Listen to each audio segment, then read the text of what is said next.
Welcome all, I am Parthiban Palnichami. I am going to give the details about steam turbines, especially that impulsive turbines.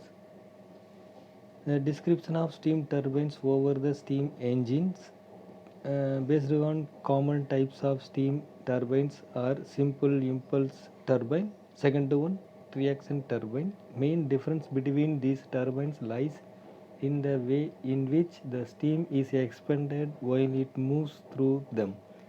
In the former type, steam expands in the nozzles and its pressure doesn't alter as it moves over the blade. In the later type, the steam expands continuously as it passes over the blades, and thus there is gradual fall in the pressure during expansion.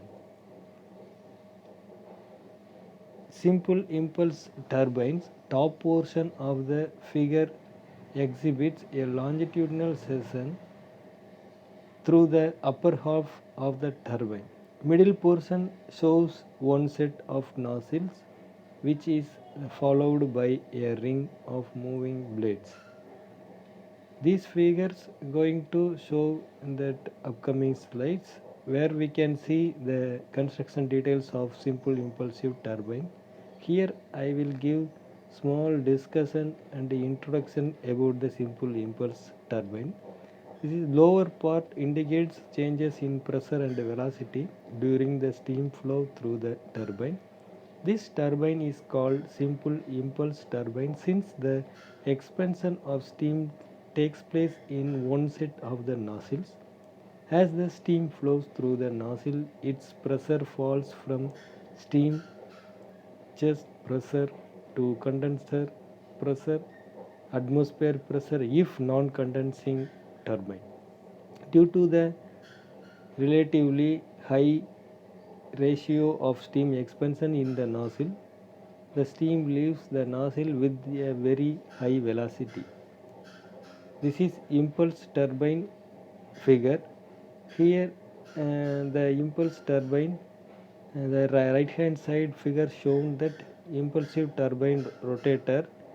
In the rotator has a particular number of blades. It is called as vane, and also guided blade will be located in front of the vane. Those kind of details we can discuss in that next topic, but in these topics we are going to discuss about a impulse turbine simple construction features. Here the vane is showing that U shaped cross section view. In the water nozzle will provide the water jet through the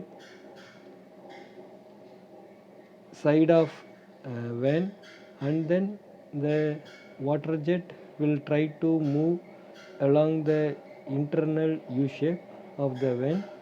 Finally the water jet will exit at another end.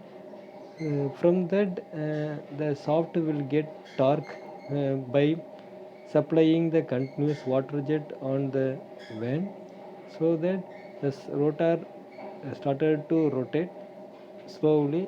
After some period of time it will be rotating so fast as much our required speed we can control through the governor, and the governor related details will be provided in that next part. This is the working principle of simple impulsive turbine blade. In the bottom portion will be showing that velocity at initial steam and boiler pressure rate diagram, as well as that loss of velocity condenser pressure also provided according that diagram. Here the top portion is showing boiler steam entering and exit through the nozzle, and the turbine blades also located at the end of the rotating shaft, and turbine wheels shaft also represented in that middle of the turbine. The turbine blades also enlarged wheel provided at the right hand side by supplying the water jet. The water jet conveyed through the vane,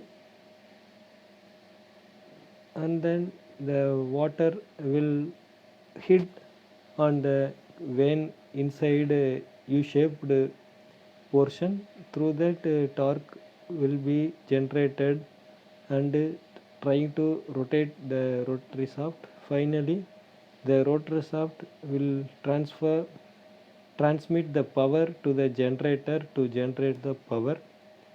Velocity of steam leaving the moving blades is a large portion of the maximum velocity of the steam when leaving the nozzle. Every loss due to this higher exit velocity is called as carryover leaving loss. Example: D-level turbine exit leaving lost velocity is 3.3% of the nozzle outlet velocity. Since the kinetic energy is to be absorbed by one ring of the moving blades only, the velocity of wheel is too high, varying from 25,000 to 30,000 rpm, which means the varying the rotary shaft will be in between the range. This wheel or rotor speed can be reduced by different methods.